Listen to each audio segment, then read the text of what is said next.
கிறிஸ்துக்குள் அன்பான தெய்வ பிள்ளைகள், உங்கள் ஒவ்வொருவரையும் ஆண்டவராகிய இயேசு கிறிஸ்துவின் நல்ல நாமத்தில் வாழ்த்தி வரவேற்கிறோம். இன்று காலையில் ஒரு தெய்வீக தொடுதல் மூலம் உங்களை சந்திப்பதிலே பெருமகிழ்ச்சி அடைகிறோம். எசேக்கியேல் தீர்க்க தரிசன புத்தகம் 2ஆம் அதிகாரம் வசனம் 1 வாசிப்போம்.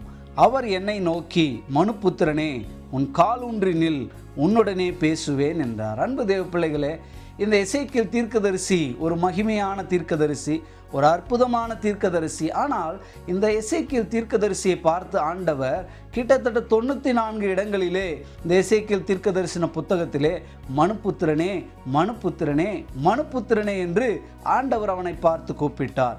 அப்படி என்றால் எசேக்கியேல் தீர்க்கதரிசிக்கு ஒரு காரியத்தை ஆண்டவர் புரிய வைக்க வேண்டும் என்று விரும்பினார். என்ன காரியம்?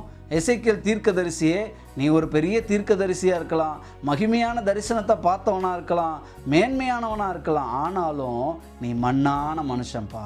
அப்படின்னா ஆண்டவர் என்ன சொல்ல விரும்புகிறாரு? மண்ணான மனுஷன்னா நீ அற்பமானவன், நீ நிலையற்றவன், நீ மண்ணுக்கு திரும்பக்கூடியவன் என்று ஆண்டவர் சொல்லுகிறார்.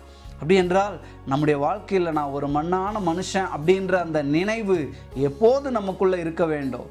நம்மளை குறித்து நாம் அநேக மேன்மையான காரியங்களை நம்ம என்னெல்லாம் யோசிக்கலாம், ஆனாலும் ஆண்டவர் நம்மளை பார்த்து என்ன தெரியுமா சொல்கிறாரு? நீ மண்ணான மனுஷன்ப்பா அப்படின்னு தான் சொல்கிறாரு. அதனால தான் சங்கீதக்காரன் தாவீது ஆண்டவரை பார்த்து சொல்கிறான், ஆண்டவரே, நான் வானத்தை பார்க்கும்போது, பூமியை பார்க்கும்போது, வானத்துள்ள நட்சத்திரங்களை பார்க்கும்போது நான் ஏமாத்திரம் ஆண்டவரே, ஆனாலும் நீர் மனிதனை, மனுஷகுமாரனை, மனுபுத்திரனை நீர் விசாரிக்கிறீர், நீர் என்ன பண்ணுறீங்க, நீங்கள் எண்ணுகிறீங்க அப்படின்றத அவன் நினைவு கூறுகிறான். அன்பு தேவ பிள்ளைகளே, ஆகையால் தான் தாவீது சொல்கிறார், ஆண்டவரே, நாங்கள் ஏமாத்திரம் ஆண்டவரை, உம்மால் நினைவு கூறப்படுவதற்கும், உம்மால் உயர்த்தப்படுவதற்கும், உம்மால் உபயோகிக்கப்படுவதற்கும் நாங்கள் ஏமாத்திரம் ஆண்டவரை. அன்பு தேவ பிள்ளைகளே, இந்த கால வேளையில் ஆவியானவர், அதாவது அந்த ரூபா சுவாச காற்று மண்ணான மனுஷனுக்குள்ள வந்ததுனால தான் நான் மகிமையானவனாய், நான் உயர்வு பெற்றவனாய், நான் அந்தஸ்து பெற்றவனாய், நான் அழகுள்ளவனாய், நான் உயிருள்ளவனாய், நான் துடிப்புள்ளவனாய் இருப்பதற்கு காரணம் இந்த மண்ணான மனுஷனுக்குள்ள தேவனுடைய ரூபா சுவாச காற்று ஓடிக்கொண்டிருக்கிறது. ஆகையால் தான் நாமளும் ஓடிக்கொண்டிருக்கிறோம். ஆகையால் நான் ஒரு மண்ணான மனிதன் என்கிற உணர்வு உங்களுக்குள் இருக்கும்போது நீங்கள் மற்றவர்களை மதிப்பீர்கள், மற்றவர்களை அற்பமாக எண்ண மாட்டீங்க, மற்றவர்களை உங்களைப் போலவே நேசிக்க முடியும். அன்பு தேவ பிள்ளைகளே, ஆகையால் அப்படிப்பட்ட அந்த உணர்வை தேவன் நமக்கு கொடுக்கும்படி ஜெபிப்போம்.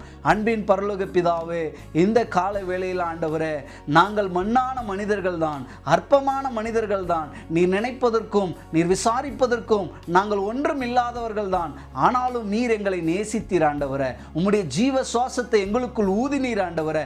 அதன் மூலம் நாங்கள் மனிதர்களாக, மேன்மை அடைந்தவர்களாக, கிறிஸ்துவுக்குள் சகல ஆசீர்வாதத்திலும் மகிமையிலும் கனத்திலும் முடிச்சூட்டப்பட்டவர்களாக கர்த்தர் எங்களை வைத்திருக்கிறீர். அதற்காக உமக்கு ஸ்தோத்திரம் ஆண்டவரே. எப்போதும் இந்த நினைவோடு வாழ்வதற்கு ஆண்டவரே, நாங்கள் ஒரு மண்ணான மனுஷன் ஆண்டவரே, ஆனாலும் எங்கள் மேலே வச்ச உம்முடைய அன்புக்கு ஸ்தோத்திரம்.